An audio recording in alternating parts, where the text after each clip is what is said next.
হরে কৃষ্ণ। মহাপ্রসাদের আবার একটা ছোট্ট ব্লগে আপনাদের স্বাগত। কেমন আছেন আমার প্রিয় বন্ধুরা? আশা করি কৃষ্ণের ইচ্ছে ভালো আছেন, সুস্থ আছেন। যা কুয়াশা গায়ে মেখে বাসে করে এখন চলে যাচ্ছি হাওড়া স্টেশন। গঙ্গার দিকে একেবারে কুয়াশায় মোড়া, কিছুই প্রায় ঠিকভাবে দেখা যাচ্ছে না। কিছুক্ষণের মধ্যেই আমরা পৌঁছে গেলাম হাওড়া স্টেশন। আমরা যখন হাওড়া স্টেশন পৌঁছাই তখন বাজে প্রায় 7টা, আর 7:20তেই আছে তারকেশ্বরের জন্য ট্রেন। তাই আমরা একটু দেরি না করে সোজা চলে গেলাম টিকিট কাউন্টারে। ওখান থেকে 3টে টিকিট কেটেই আমরা চলে গেলাম প্ল্যাটফর্মের উদ্দেশ্যে। দেখলাম ট্রেন আগে থেকেই দাঁড়িয়ে আছে, তাই আমরা দেরি না করেই ঝটপট ট্রেনে উঠে পড়লাম। হাওড়া থেকে তারকেশ্বর স্টেশন পৌঁছাতে ট্রেনে করে প্রায় 1 ঘন্টা 40 মিনিটের মতো লেগেছে। আমি এত বয়স হয়ে গেছে কখনো কোনো দিন তারকেশ্বর যাইনি। এই আমার প্রথমবার বাবা তারকনাথের দর্শন করতে যাওয়া। তাই সত্যিই খুব মনের ভেতর একটা আনন্দ কাজ করছে যে কতক্ষণে গিয়ে আমি তারকেশ্বর পৌঁছাবো। জব শেষ করে গল্প করতে করতে পৌঁছে গেলাম আমরা তারকেশ্বর স্টেশন।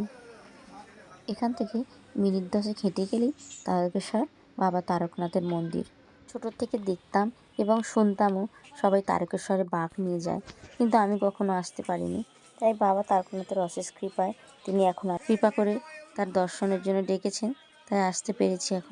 এখান থেকে এখন কিছু মিষ্টি প্রসাদ নিয়ে নেব এবং প্রসাদ নিয়ে চলে যাব আমরা দুধ পুকুরের দিকে। এই যে সামনেই বাদিকেই আছে দুধ পুকুর, ওখান থেকে দুধ পুকুরের জল একটু মাথায় ছিটিয়ে নেব, প্রহ্লাদের মাথায় একটু জল ছিটিয়ে দেব। এবার এখান থেকে দুধ কিনে নেব, ওইটাই বাবা তারকনাথের মাথায় দেব। এখান থেকে আপনাদের দর্শন করাবো, ভেতরে ক্যামেরা অ্যালাউ নেই। এখান থেকে পাশেই একটা গৌড়ীয় সরস্বতী মঠ আছে, চলে গেলাম সেখানে। মহাপ্রভু এবং রাধাকৃষ্ণ দর্শন করে আমরা রাধাকৃষ্ণ দর্শন করে যখন ফিরে আসছি, পথে আমি যে কী কাণ্ড করলাম চলুন আপনাদের দেখাই। আসলে যখনই আমি এরকম গ্রাম্য পরিবেশে যাই তখন আমার মনটা এত আনন্দে ভরে যায়, চারপাশে এত সুন্দর সবুজ শাকসবজি, আমি নিজেকে আটকাতেই পারলাম না। সোজা চলে গেলাম এই যে কাকু বসে আছে ওনার কাছে, ফুলকপি নিয়ে এলাম।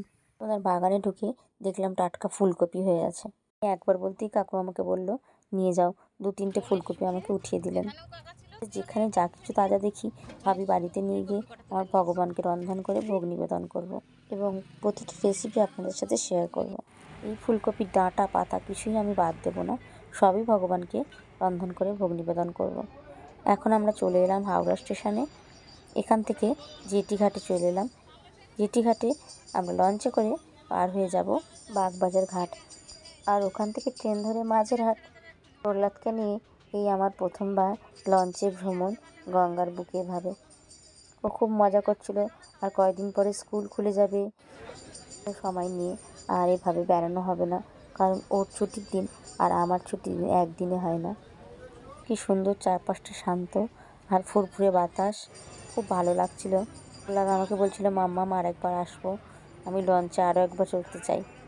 সত্যি আজকের দিনটা খুব ভালোভাবে কাটলো, একদম অন্যরকমভাবে। সকাল সকাল বাবা তারকনাথের দর্শন, তারপর এভাবে দুপুরে গঙ্গায় ভ্রমণ, সবই এই মাতাজির জন্য যিনি আমাকে তারকেশ্বর নিয়ে গেছিলেন, ওনাকে অশেষ ধন্যবাদ। তো খুবই ভালো লাগলো।